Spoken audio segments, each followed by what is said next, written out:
So yeah, here are my tank questions for this week from the Discord. Just going to go over a few little bits. So, this is a question from today, right? Something that kind of passionate about. So what bad habits is getting taught for a new tank with leeching? Hello. So leeching, what bad habits? This is something that I've talked about before. You will know if you've ever been here in the past. You'll know that I've got quite a particular view about leeching plate. Now, this is not something new. This is not something that you haven't heard before. This is not something that I haven't said in a video. But my view on leeching is that if you are a new player getting into the game and you decide to go with leeching, then that's fine, right? You can use it. I'm not telling people they can't use it. I'm not telling people don't use it. You're not allowed to use it. People who use it are shit. Like, I'm not saying that. What I'm saying is people who use leeching are being kind of, in one way to put it, it's kind of being carried. You're being carried by that set. Now, if you're a Dragon Knight, the reason why I'm saying this is because you get healing. Healing, ticks after ticks after ticks of healing. You also get poison, which creates the proc of the combustion passive, which gives you stamina back. So, basically, the way you can achieve that situation where you don't die, you get loads of sustain, is you wear leeching. Now, I'm not saying it's a bad set. It is the best set in the game for that exact that objective. So if you're going into random dungeons and you whack on some leeching plate, you can just stand there and hold block, and you're going to get a little bit of DPS. You're going to get loads of healing. Now, the problem with leeching is a lot of the healing is just overhealing. It's not actual healing. It's overhealing. It's when you're at full health and then it heals you. So when you look at like a combat metric of leeching, it looks really good, but that's overhealing. Like, a lot of what it's doing is not actual keeping you alive. And what some people can't seem to grasp the idea of is if you stack Magicka Recovery and just cast a healing skill when you need it, and then use something else, then that's way more effective. Now, if you are a brand new player and you just want an easy time to get through some dungeons, grind some gear, then like absolutely fine, just go and use it. If you are somebody who doesn't have much time to play, you're a casual player, you're a casual tank, you don't tank very often maybe, or you don't want any stress, then obviously you're going to use leeching because it's a great set for that exact situation. When you you don't want the hassle of having to figure everything out. You just want to play, you want to jump into some dungeons really quick, you want to grind out some keys, you want to get some gear, then use it. Like, that's fine. There's no problem with it. The problem you've got is the fact it's teaching you to stand there, hold block, and not really do a great deal else. That is what is happening. You're standing there, you're holding block, you're proccing leeching, it's healing you, it's giving you stamina. So you get into a habit of just standing there and blocking. And unfortunately, if you want to progress later on into the game, you're going to find it extremely difficult. And that's mainly when it comes to like doing DLC vet dungeons and hard modes and trials. Maybe even things like Black Rose would be kind of tricky if like, because your group DPS is going to be really, really super shit if you're wearing leeching, because the whole point is tanks are support roles. Like, unfortunately, you don't get to just stand there and hold block very often. You do have to provide support to your group. You're a support role. Tanks and healers, off tanks, off healers. You support in the group. You're not there to just stand there and hold block. You're there to do a job. So yeah, that's my main point with leeching, is the fact that you're not there to just get smacked in the face. You're there to do a role. You're there to do a job. And leeching just teaches that bad habit of standing there, holding block, never having to press any. You don't even have to press any skills. You don't have to press a skill. You can just stand there and block, and just leave gear sets to proc. Never do anything. So how is that teaching anybody how to tank? Well, it's not. Progress in the right way. If you really need to wear a selfish gear set, the much better option is to use a monster set as first point of call. Number one, selfish monster set. Number two, if that's still not working, go with a selfish 5-piece gear set as well. And use at least one buff set. Combine that with one buff set at least if you can. But in terms of a selfish gear set, in my opinion, the much better option is to go with a sustain set. So as much as like Seducer isn't really that valuable from like when you look at it, as a tank, all your skills are Magicka costing. If you're a Dragon Knight tank, everything you do is Magicka. Having reduced cost of Magicka, having Magicka recovery, those kind of things are really, really good. So if you need a sustain set, then use something like that. That's going to be better than actually using leeching, because leeching is over healing. It's not healing you all the time. You would be better off just casting that one skill to heal yourself. And people don't use healing over time skills either. Like Vigor, yeah, it's a stamina costing skill, but it's a heal over time, and it's kind of nice if you use it in the right way. People don't spam Igneous Shield enough. Like, that is enough to keep you alive through pretty much all dungeon content, apart from like the really hard, like DLC hard modes. You can just spam. You don't even have to cast a healing skill. Just spam Igneous Shield. So I don't agree with leeching being the best option. And this is something that people will kind of disagree with, especially some other content creators. They like to whack it in their builds, and that's fine. But yeah, just stack Magicka Recovery, heal yourself, heavy attack, spam Igneous Shield. Do you know what I mean? Just do those kinds of things, and you've instantly resolved the issue. So there is my daily leeching rant. Banished Torment, another good one, yeah. Banished Torment is a good set because it's actually reducing the damage that you're taking, but also reducing the damage your group's taking, and it's buffing your healing. So if you're going to wear like a selfish set in terms of incoming damage, then Banished is a good one. Tanky VMO for the first time. Warden tank, don't have EC. Good gear sets to wear for the main tank. So for the main tank, the only reason, if you go and look on the Tank Club website, Elemental Catalyst is featured a lot on there now for the main tank. The reason for that is like a bit of a lack of sets to wear, but it's not like I think people don't understand the website maybe, because when you look at like the beginner setup, like a lot of people will fit into that beginner setup category. Like when it says things like Elemental Catalyst, I feel like I've made it kind of clear. I've got like a static setup, I've got a beginner setup, I've got optimized setups for each fight and each boss and each adpull.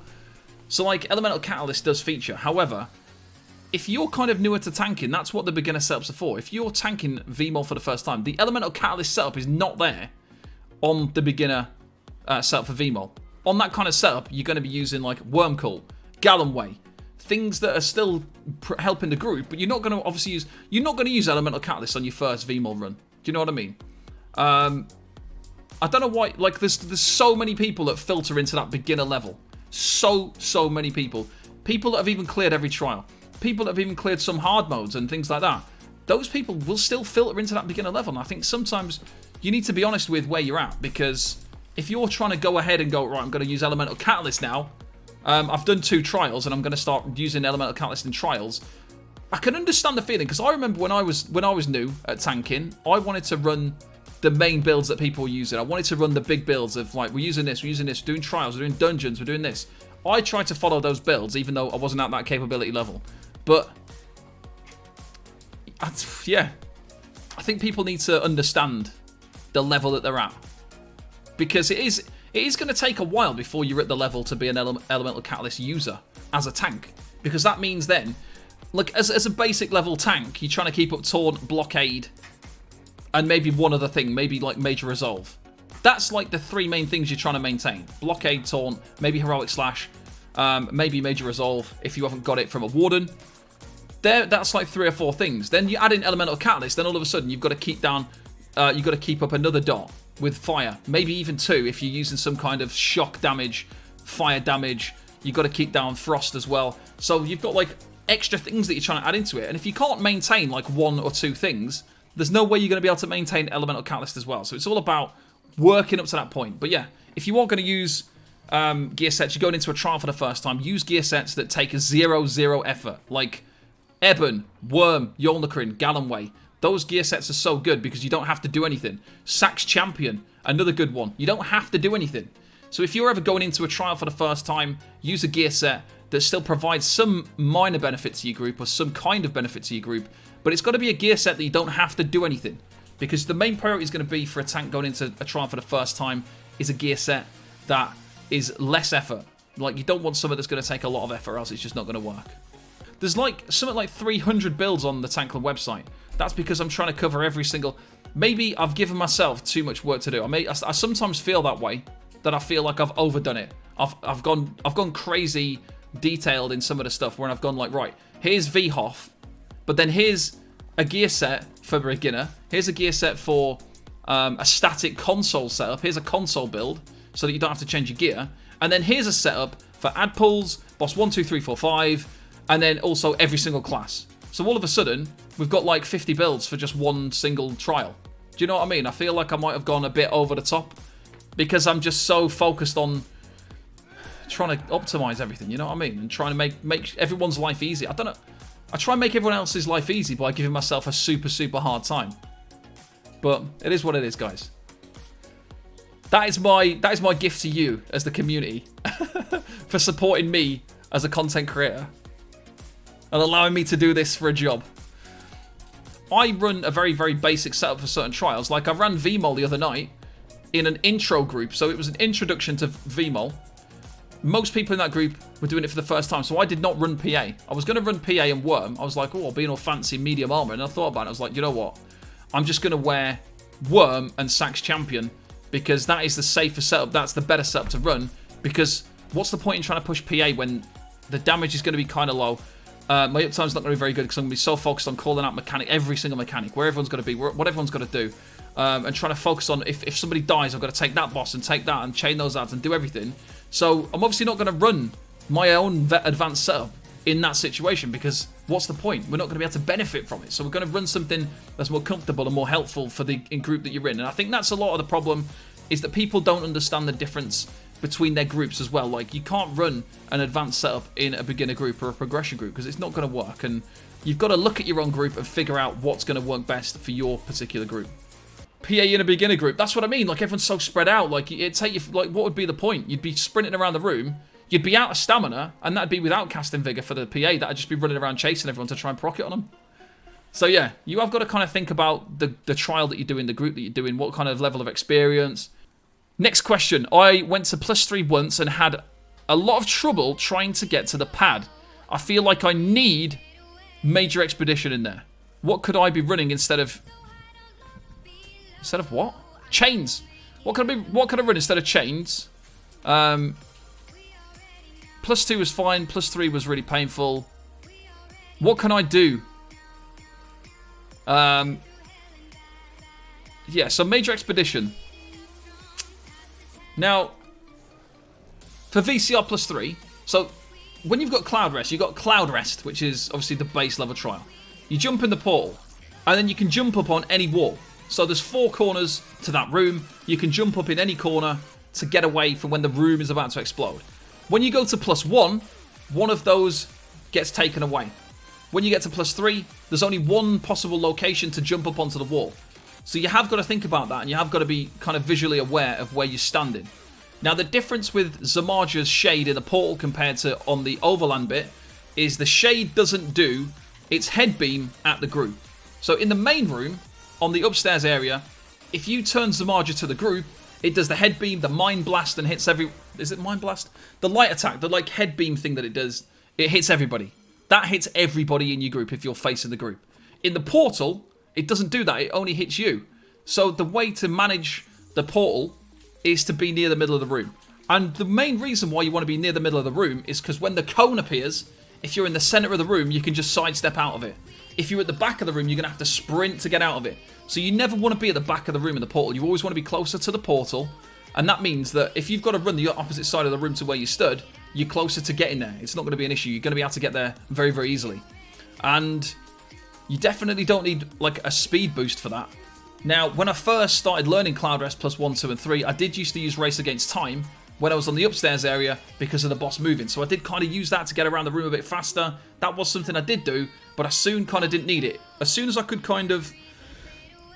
see the pulls where Zamarja was coming out the ground, that I could understand where they were and how to get there faster and stop when to start moving to get there quickly, I didn't need the speed boost anymore. But I can appreciate it's good to have it early days when you're first learning.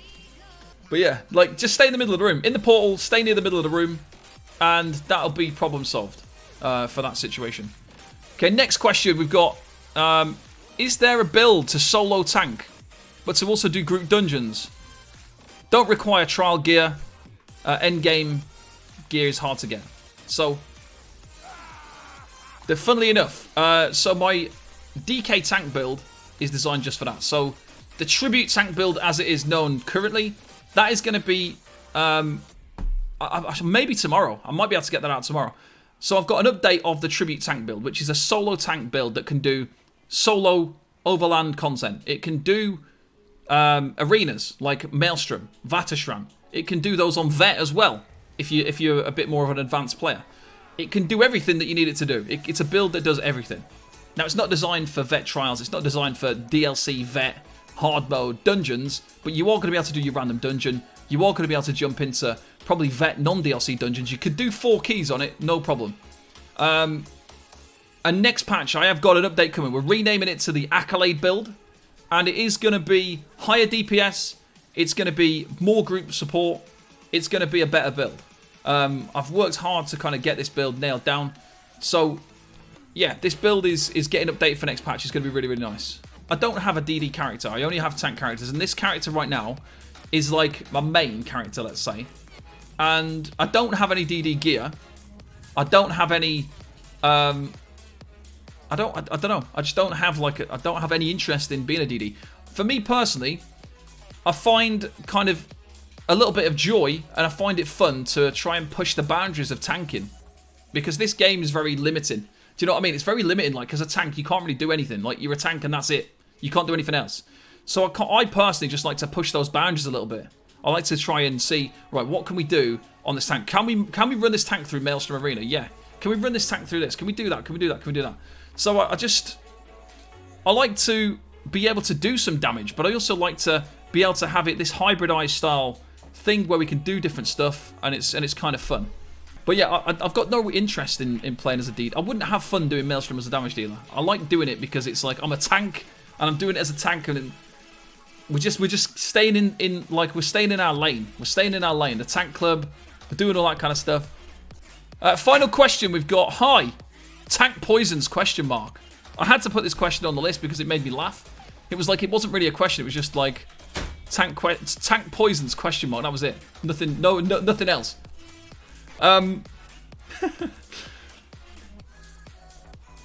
So tank poisons are something that are not worth using anymore. Tank poisons equals leeching. Right, so tank poisons, yeah? There's no point using them. Just there's no point at all in using a tank poison. There's no poisons that are worth using, number one. So in the past, people used to use like absorb stamina poisons or whatever they're called. They do like damage and they restore more stamina. Now, when you think about it this way, if you replace, like let's say you run an infused absorb stamina enchant, okay?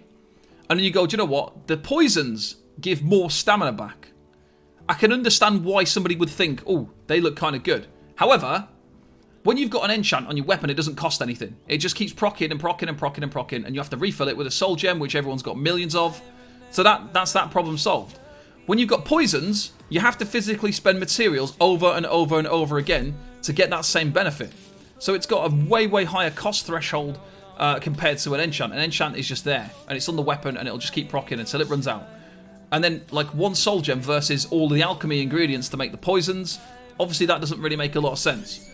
You've also got the fact that poisons don't activate on 100% chance. So an enchant will always proc if the conditions are met. So when it's like off its cooldown and you do an ability that will proc it, so a weapon ability or a light or heavy attack, that will proc your weapon enchant. With a poison, you've only got a 20% chance that it'll work. So you have to do a lot of action. So let's say you're wearing poisons on your front bar and you only do a pierce armor and then you stand there and block. Well, it's never going to proc because you're not doing enough actions to increase the chance of it proccing. It's never going to be active. So this is why things like breach poisons and things like that aren't really that useful. And it's because you can't get enough uptime from using them. If they had a higher uptime chance, like a higher proc chance, it would be fine. For a damage dealer, poisons are better because they proc more often because they're light attack weaving. Now as a tank, yeah, you can still light attack weave as a tank, and you'll see me do it a lot when I'm doing content. What you won't see is obviously it proccing when I'm going through block phases. So when I'm doing a trial, there are certain phases of a trial where I've got to stand there and block. Now that's wasted time where I can't proc a poison, so we're losing uptime on it. So it just doesn't work. Poisons on a tank don't work. They're not good. They're not worth the materials when you can just use enchants. And like we've talked about before, there's not really that many useful enchants for a tank either.